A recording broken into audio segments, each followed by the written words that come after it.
Today's guest is a powerhouse attorney, a real estate investor, and the best-selling author of The Power of OPE. If you're curious what that is, we definitely dive into it in the podcast. This woman is on a mission to help entrepreneurs scale wealth and freedom without burning out by using strategic leverage and alignment, not hustle and overwork. I loved our conversation because, I'm all about those same values. So be sure to listen in to this episode of The Freedom Blueprint.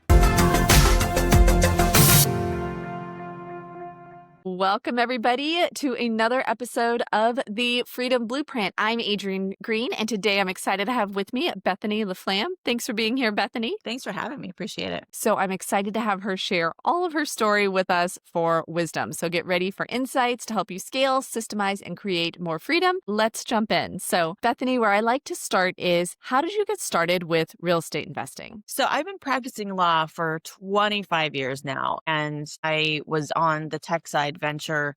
I did mergers and acquisitions. I was working with all the, the tech bros in Silicon Valley. So I didn't really know about real estate as an investment tool. I mean, of course, everybody knows about real estate, but I didn't really know the value of it. I was in the middle of, it's either like 10x or nothing, and I left that world really, really burnt out. And I met my former law partner and was just kind of licking my wounds after a failure and was like trying to figure out what I was going to do next. Thought I was going to leave the law.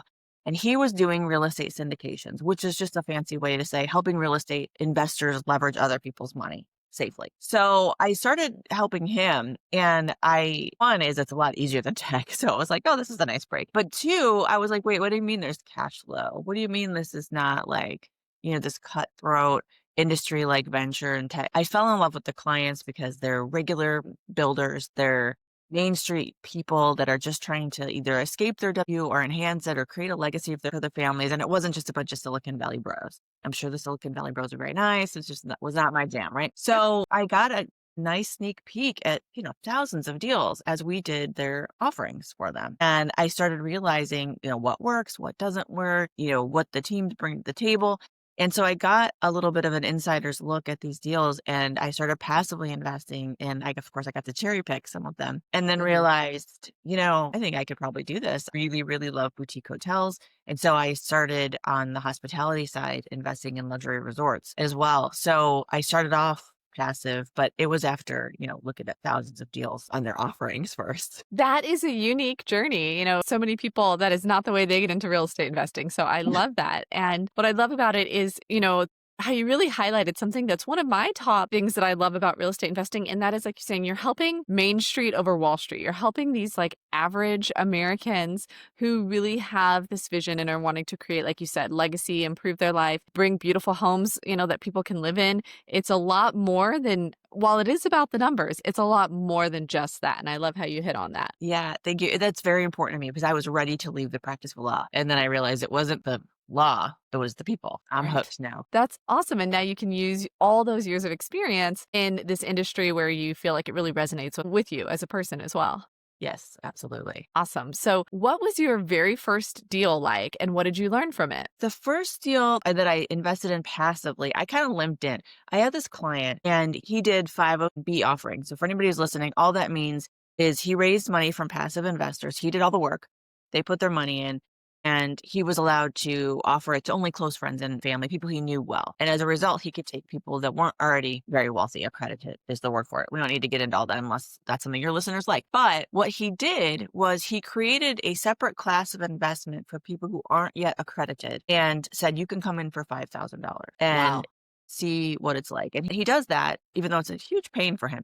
He does that because someone did that for him and helped him just get his feet wet, learn how to invest. And now he's doing his own deals. And I was accredited, but he let me come in for $5,000. Amazing. And I was like, let's just see. But what I got to do is I saw how he interacted with his investors. I got to see how he ran the deal, if I'm comfortable with his communication style. And so I really think that if you're able, the best way to learn about real estate investing is to passively invest if you can in someone else's deal. And then otherwise it's to operate a smaller deal yourself. And so I limped in at $5,000 the first time with a commercial mixed use property. Was a really great operator. And, I made a good return, but on $5,000, right?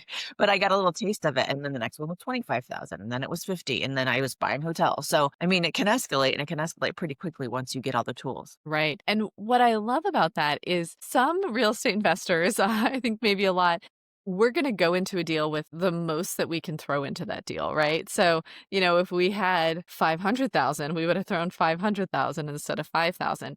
And yet there's so much that you learned and so much protection you had from doing a small one at first. Like you said, you got to see his comfort or your comfort level with his communication. You got to see things behind the scenes. And so you were able to learn a lot with very little risk. So it's a lot smarter way to do it. And I know I typically recommend to people, especially it's a first time working with an operator, don't put in, let's say 500,000, right? Be a little bit more conservative so that you're kind of vetting them out. And even though you're going to have to wait until that first deal with them ends before you start a second deal with them. See it all the way through to conclusion. But real estate investors tend to want all the money yesterday. And so it can be tough to take it slow. So kudos to you for doing that. Yeah. I mean, in the deal, they could take 3, 5, 7, 10 years. So you might not know how that's going to end. I would at least say, give it a whole cycle, like a year of, if for me, it's hotel. So like a whole off season, right? How did they manage cash? Or for multifamily, this downturn, how'd they handle the downturn? Right. Were they prepared to weather it? Did they foresee any of these horrible things that happened over the past few years? So if you're not going to wait for a full cycle, at least wait, or a full, the full deal conclusion, at least wait for some critical events to have happened so you can see how they manage it. Because everybody in 21 was a genius. Yeah, nobody could do it wrong until they couldn't. Mm-hmm, right. I'd love, as we kind of talk about this and talk about vetting and what to look for in an operator, you touched on communication. And I think that's really key. I think that's one of the top criteria between, let's say, great and not great operators. What do you like to see, or what would you recommend to people who are looking at passive investing for the first time? What should they be looking for in terms of communication from that operator, from that general partner? My personal style is I want over communication. Tell me all the things. Tell me the bad things. Tell me the scary things. Tell me the good and exciting things too.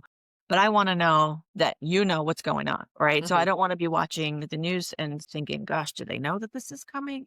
Tell me that you know what's happening and that you've got a plan for it. I don't want an operator to bury their head in the sand and not talk. Starts to get a little bit scary. So my communication style is over communicate.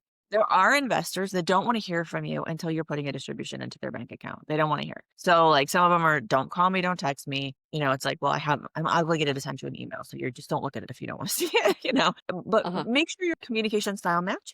But for me, I don't want it always to be rosy. It was rosy when you were pitching it. Then the PPM takes it down a notch and gives you all of the, the scary stuff as it should. I want to know all of it. And so for me, it's that. I would say ask hard questions in the beginning, and especially for women, by the way. For whatever reason, a lot of women I know, they feel like they don't want to ask a lot of questions because maybe they should somehow already know the answers to the questions.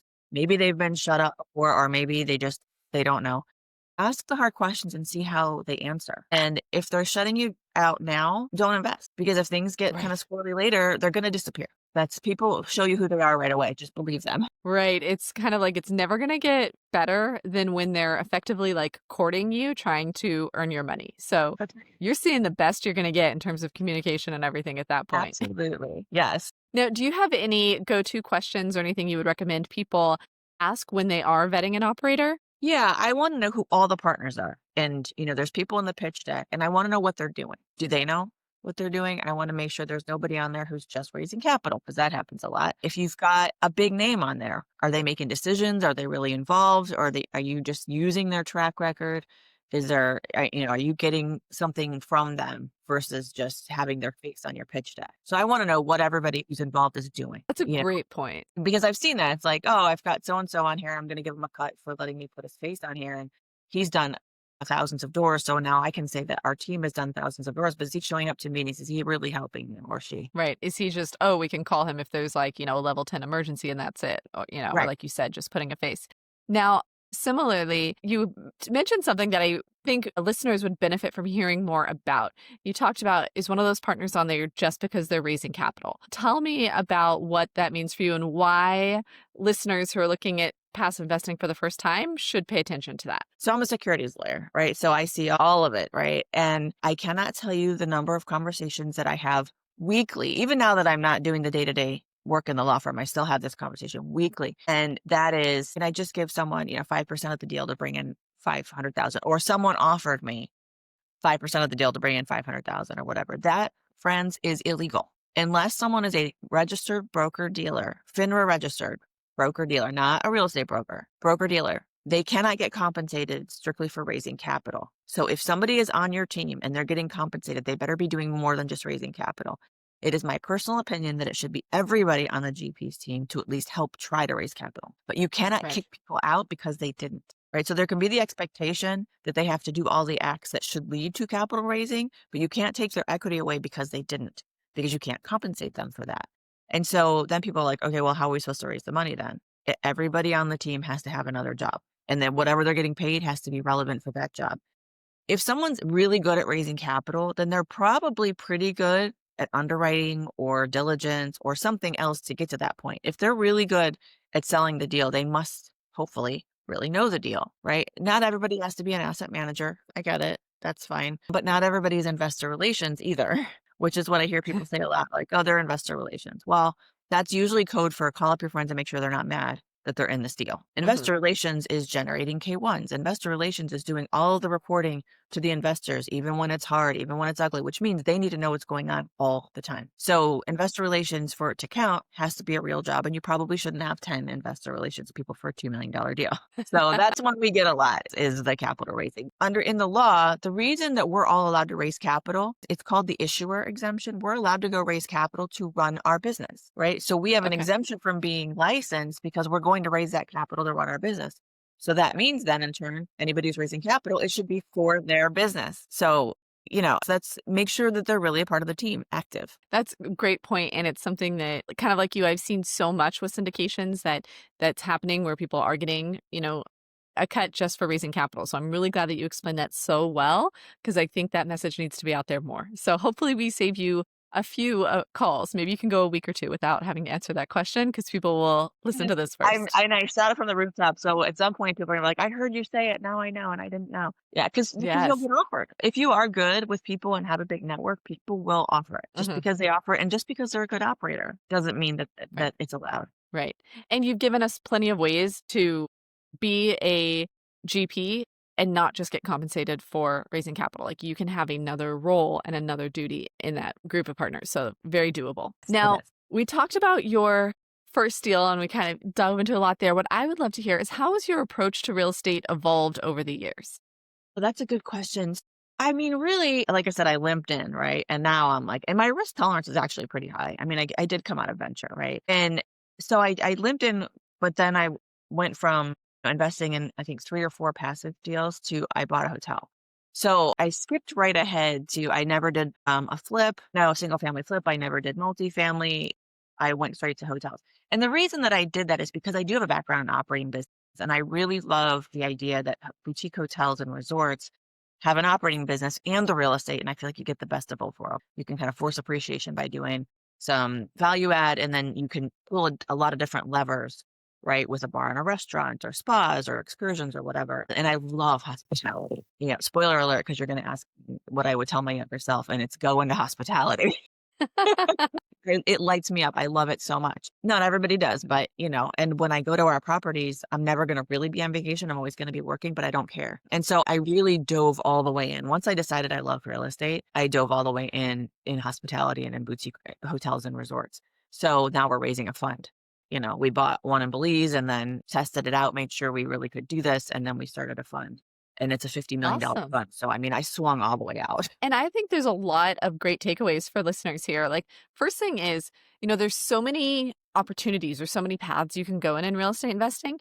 And what I'm hearing is you chose the one that was a great fit for you, right? You didn't get shiny object syndrome and say, oh, I'm going to do this or this. You're like, wait, no, I mean, your passion for hospitality is clear as you speak. And so it's like you saw that and you leaned in, and then you're just going really deep and really big within that niche. Like you're saying, you're doing a $50 million fund. So I love that. You just choose your super specific niche and you just go all out in that. Yes. And I definitely recommend that too, because it is hard. They're all different, and I know this now because I'm passive in some of the others. I see how they operate differently, and personally, no interest in doing those active goals in the other asset classes. So this is something I always tell people when we're talking about scaling without burning out is figure out your lane. And your lane is three things. It's what are you amazing at? What are you better than anyone else in the world at? What are you uniquely qualified to do? That alone is not enough. And I see a lot of entrepreneurs say right there, but we tend as entrepreneurs to get really, really good at stuff that doesn't do the second thing, which is light us up. If it Right. doesn't light you up, it is not your lane. Sorry. And I will battle any of those influencers out there right now telling you that you have to do all the things yourself and it's going to suck for a super long time and suck it up. And it doesn't have to suck, actually. It doesn't. It's going to sometimes, but your job is to get out of that suck as fast as possible. And so it's got to be uniquely qualified to you. It's got to be light. It's got to light you up. But then number three, it really does need to move the needle towards your big vision, your goals, your whatever your big thing is, which means you need to know what that is. Right. I know people that I used to be one of those people that thought it was soft and daydreamy to like talk about my goals and my vision. Like I have stuff to do. I have a business to run. Well, okay, but towards what? You don't take that minute to daydream about it. Like, what are you even doing? You're just going to burn yourself out and you're never going to get anywhere because you don't even know where you're going. I love it. I love your three main points. I agree completely. It's so funny. I see all the time with like people getting into real estate investing, especially that last point, like they don't know where they want to go. So they don't know, like, do they want to invest for cash flow? Do they want to invest for net worth appreciation and growth? Like, what is their goal? Because that's going to dictate, do they want to be like where I am and travel the world all the time? Because that's a different investing strategy than I've lived here my whole life and I know I'm going to continue to live in this town my whole life. So those are different strategies. And you can really find, like you said, your niche that's specific when you know both like all those pieces that you said, what you're good at, what lights you up, and where you want to be, what that vision is. I love it. Feeling overwhelmed managing your rental portfolio? What if you could run it like a business and free up your time? My one-on-one coaching program helps investors like you build systems at scale so you can grow without the chaos. Book a free strategy session today at adriennegreen.com/coaching. You'll find the link in the show notes. I'm curious then, what's your vision? So my vision is, and I took the steps to actually write all of this down, right? And my big vision is when I retire, because I'm never going to retire, I would be bored out of my mind. When I retire, what I want to do is I want to host retreats to help people learn how to create wealth in this way, whether it's buying small businesses, investing in real estate, whatever, the way I did without burning out, leveraging OPE, which we'll talk about. And I want to do that from beautiful places around the world that I own a piece of. And so that meant Very buying nice. luxury resorts with partners, right? Uh-huh. And so that's what we started to do. So now, we can host a retreat in Belize. Now we're going to buy one in Costa Rica, all over the US. So the plan is basically be homeless and travel around and do these retreats all over the world in beautiful places. And that lights me up. And so I love it. I love for our listeners is that you're super specific in that. Like you have, it's so clear. I think every listener could envision what exactly that looks like in their head.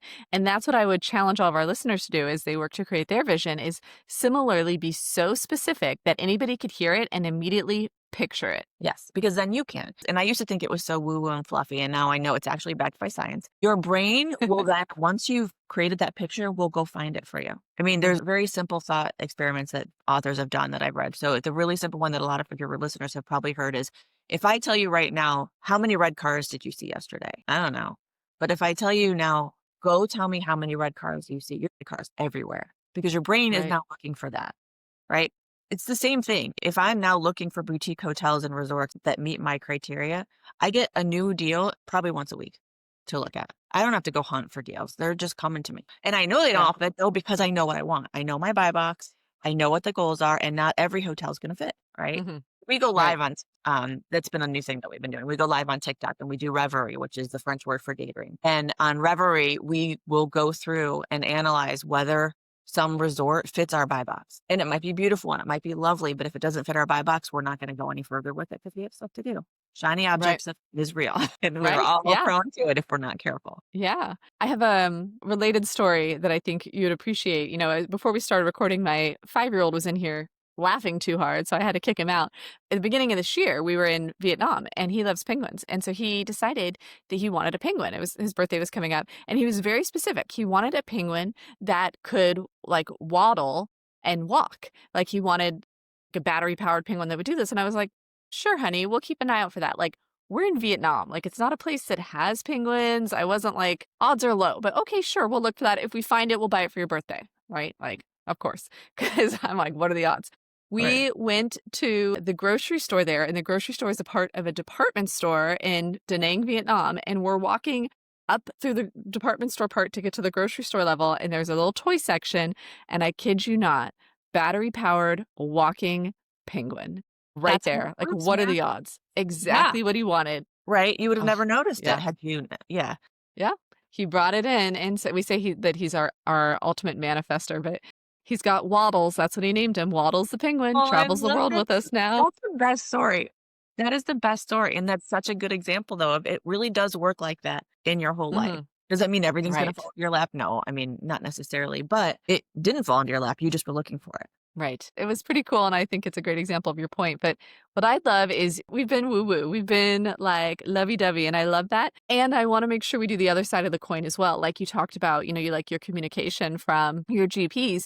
What's the biggest challenge you've faced in real estate so far, and how did you overcome it? So on my client side, some of the big challenges were we saw a lot of people acquire too much too fast when in 21, right? Everything was going Mhm. great. Everybody's making money. And a lot of people kind of, they got ahead of their skis a little bit and bought more than they could manage, and definitely more than they could manage if there were any kind of downturn, and then everything happened at once. I don't know that anybody could have necessarily predicted that it was all going to happen at once, but we kind of know it's cyclical, right? I mean, you've been around in real estate for a minute, it cycles. So you need to plan to weather the storm. And a lot of people I saw didn't plan well to weather all these things happening at once because there's just too many properties to manage. So growing too fast is not the same as scaling. Growing and scaling are not the same. Good point. Scaling is, again, you hear the term economies of scale. Scaling is growing without getting ahead of all the resources that you have to manage it, really, right? And so you've got to be able to, I guess, manage across the properties. And so we saw a lot of people just grow and not scale, I guess, is really. And then on our side of it, the biggest challenge I've had as an operator was we didn't actually, I don't think personally, we raised enough money to be really cash comfortable during the slow season. And so what that meant was we didn't take fees for a little bit, or we didn't take our distributions for a little bit, and we just reinvested back in to do all of our value add. Investors are having a great time, right? But as operators, obviously it kind of sucks if you're working really hard and you haven't taken a fee, right? Or you haven't taken Right. it'll all wash out, and actually the returns at the valuation now are going to be amazing, and we're all going to do well on it. But it took some patience and some learning. But because that was our learning, like we're the ones who did that, we ate it, not the investors. So just learning, especially on a business like a hotel where there's operating businesses, there's a lot to manage, and cash management is real. Like, Right. Yeah, having that's the a great reserve. point. I know we're getting near the end here, but I'd love to talk a little bit about that because there's so much to manage in hotels that can be overwhelming to people. I, of course, love systems and processes. And so I'd love if you could maybe let us peek behind the curtain, give us an idea, as somebody who's syndicating these beautiful boutique hotels in foreign locations, what does that look like? How do you run that? What do the systems and processes look like? Yeah, well, OPE, other people's everything. So technology is a big one. We switched to a booking system that could scale with us. So we use cloud beds for ours that can scale for multiple properties. It's really expensive right now because we only have one property, but it will, again, this is the scaling part. It will then spread out across properties once we have more. Same thing with marketing, getting that scale for marketing. But as much automation as possible, in-country team that manages the resort. So it's not reliant on me being there all the time. We have people in country that live there. So we have a general manager, we have a full staff for our bar and restaurant. We have, the whole cleaning crew. So it is a fully staffed place. So we definitely leverage our other people for that. And there's no way that I would have done this by myself. There's just not like this. So let's get into that phrase you mentioned and that, is your book, the OPE. Tell us more about that. I've made a lot of money helping people make a lot of money leveraging other people's money, right? But what I saw was other people's money, I think, is definitely necessary to really scale. If you're going to scale big and beyond just yourself, it's necessary, but it's not enough. And so you hear people talk about OPM all the time. People have probably read the Purple Book, right? Rich Dad, Poor Dad, where he talks about it there, which is, by the way, not where it originated, but I think we probably all got in our heads at least around that time. And the truth is I watched a lot of clients leverage other people's money and then still try to do everything else themselves. And you burn out fast that way. And legally speaking, it's not safe. If you're doing stuff Right. you're not really good at or that you hate, because we put off stuff we hate to do, right? If you're doing that, then you're more legally at risk. So actually, the good news is something that's good for us is actually also fun, right? You should be doing the things that let you up. You should be doing the things that you're really good at. It's easier, you work less, you burn out less, and you're legally safer. And so I just started kind of playing with the, okay, other people's what? And I started picking words, and then just writing stories around those words of how it worked in my life or how it worked for a friend's life or something like that. And I really love to write. So for me, it's fun and it's cathartic. And so I actually wrote the whole book before I even found a publisher. And Wow. I went to the publisher and they were like, wait, you're already done?